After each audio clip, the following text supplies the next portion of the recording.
and security will then go to electors' house along with the voting compartment and get the electors to vote on the postal ballot.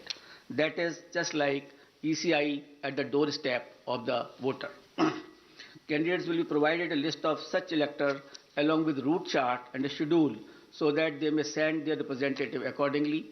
Therefore, there is absolutely transparency as far as this absentee voter is concerned.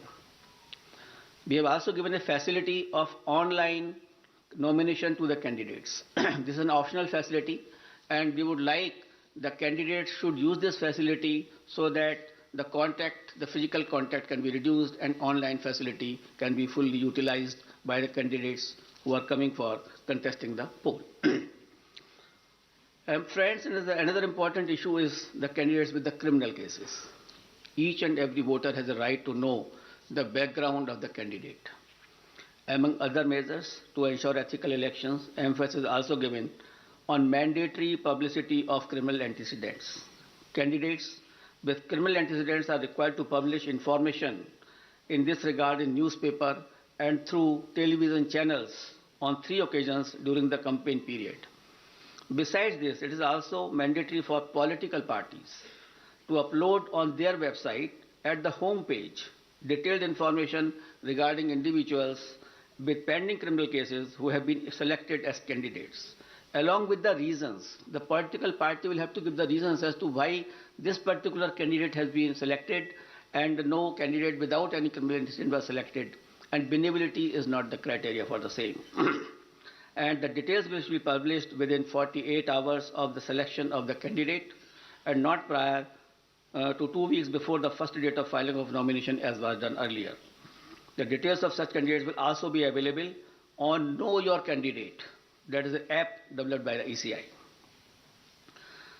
Measures for ensuring peaceful and transparent polls. All critical events will be videographed to closely monitor the proceedings on the poll day without violating the secrecy of the voting process. The Commission has directed that arrangements for webcasting shall be done in critical polling stations and all polling stations in vulnerable areas, or at least in 50% of total polling stations, including auxiliary polling stations, whichever is higher. We have seen the preparations of the officers in this regard. The officers have been guided that absolutely on objective criteria, the critical stations and the vulnerable areas should be selected. And I'm happy to say that at least more than 1 lakh polling stations across the 5 poll states, which is roughly 60% of all polling stations, are covered by webcasting. To ensure further transparency, officers of the civil services drawn from IAS, IPS and IRS and other account services shall be deployed as central observers in the coming elections. Nearly 900 observers, general observers, police observers and expenditures observers will keep a watch on every aspect of elections in the field. The special observers will also be deployed if necessary. Another important issue is the expenditure monitoring.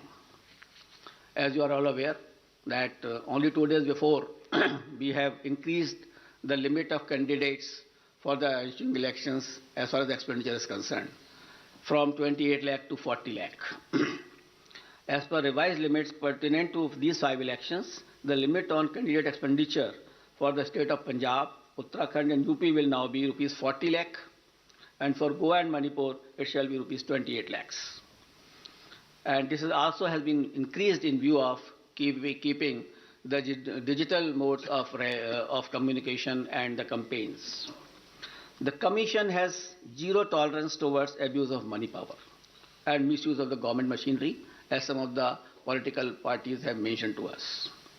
Officials have been instructed to monitor expenditure-sensitive constituencies and ensure comprehensive and coordinated actions. Conducting inducement-free and ethical election is of a prime importance for the Election Commission of India. Commission, wherever had gone to all the 5 states, held meetings with all enforcement agencies, whether it is from income tax, the DRI, the excise department, the railways, the airport authorities. All enforcement agencies were met. We met all the enforcement agencies. We saw their positions. We directed them that no illegal money no illegal, this alcohol or any freebies or drugs can be distributed. They will have to, increase their efforts in this regard. We had monitored the seizures which were made by them so far. We have asked them to expedite the seizures. We have asked them to block the flow of liquor into their estates which are coal bound. So a comprehensive plan has been prepared by them also.